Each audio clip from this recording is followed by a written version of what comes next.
What is up? It's your boy Aftermarket Buddy. We are here. It is now the next week. You guys are probably seeing this a couple days, maybe a week later. Yes, y'all remember I left off. I had stuff to do, had to go. So I still didn't do the fuel regulator, still didn't do the heater core hose, still got to disconnect a few bolts in the back for the trans mount, and then we're gonna start pulling this thing. So I'm gonna get crack-lacking.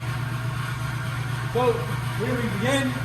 I know you'll probably can't hear me over that damn compressor, but I'm gonna put y'all on a time lapse. I'm gonna get crack-lacking on trying to pull this motor out. I got a couple things that I left on there that I gotta take off while I'm pulling it out so I can reach them easier. And yeah, let's get to it.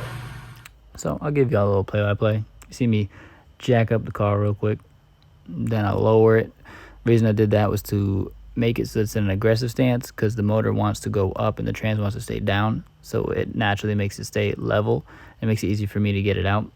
The only problem that I always have with this is I forget, as me being lazy and taking the whole motor out with the whole harness and everything, I have to take the motor mounts off the top and not the bottom, or both.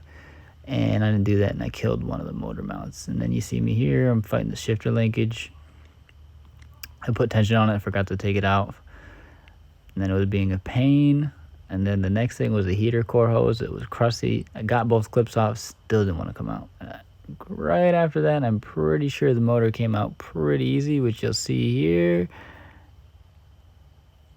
Yep, here it comes, come on. And boom, there it is out. Okay, so the motor's out now, as you guys can see. No more motor. We had some casualties. Unfortunately, the heater core hose did not survive. It was too crusty and didn't want to come off normally, so I had to cut it. This piece right here got crunched. This is a clip for the solenoid to the power steering, which makes it variable power steering. I'm not worried about that because I'm going AMs for that. All that stuff's going to come out anyways. The engine mount did not survive on this side. This one did, which is good. So I may have to source one for that one. If I get a new one, I'm going to have to get two new ones because I don't want two separate ones. They have different hardnesses, so you just got to make sure that you get the right hardness, otherwise you might have some jiggling on one and no jiggling on the other. This, I also noticed, doesn't have a bolt, which means that it's not sealed, which means that this is technically a leak, but the good thing is that everything else might not be leaking. Although I might have did this in right here. It's crunched, so maybe I'll be lucky and maybe it'll just be flat and it'll still seal, and I'll still have AC when I set it up. Other than that, everything looks pretty promising. I don't think there was any other casualties on here. I did bend a few things here, which is EGR, again, doesn't matter. The shifter linkage I had forgot to take out, so that fought me. And then there was a bracket on the fuel line that holds the fuel line in so that it doesn't shake off, which I don't have it on the other one. I didn't realize that this one does have it OEM, so I had to get that off mid-engine pull. I've been driving that one for so long, I know that it's not gonna come off, so I'm not worried about it. So I won't be putting that back on, but that fought me off. Other than that, everything came out pretty smoothly.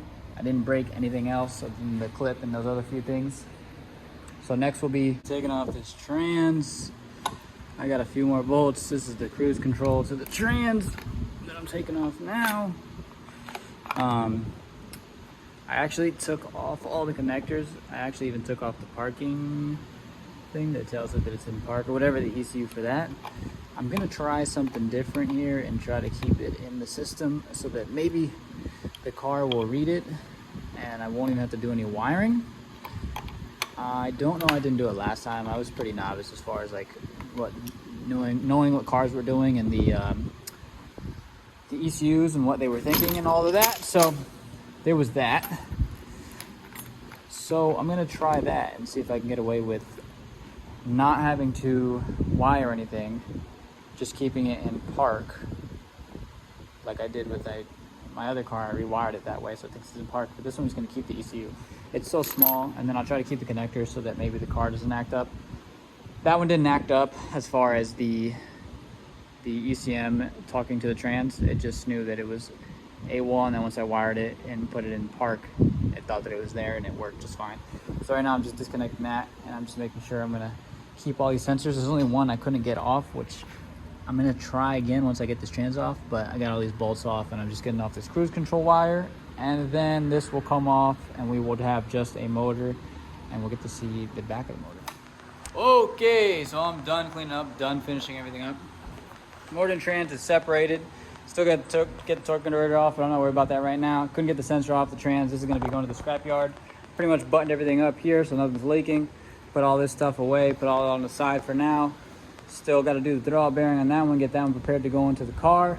Got to start taking out these brake lines. Still got to take out the drive shaft because I left that in there. Take off some heat shields, stuff like that. Button all that stuff up and get these motors off. This one is going in another car. That one can stay there. But this one has to come off so this one can go on. I can start rebuilding that one and pretty much clean everything else up. I probably will post in a few days. I'm going to be here tomorrow, so I'm going to film more.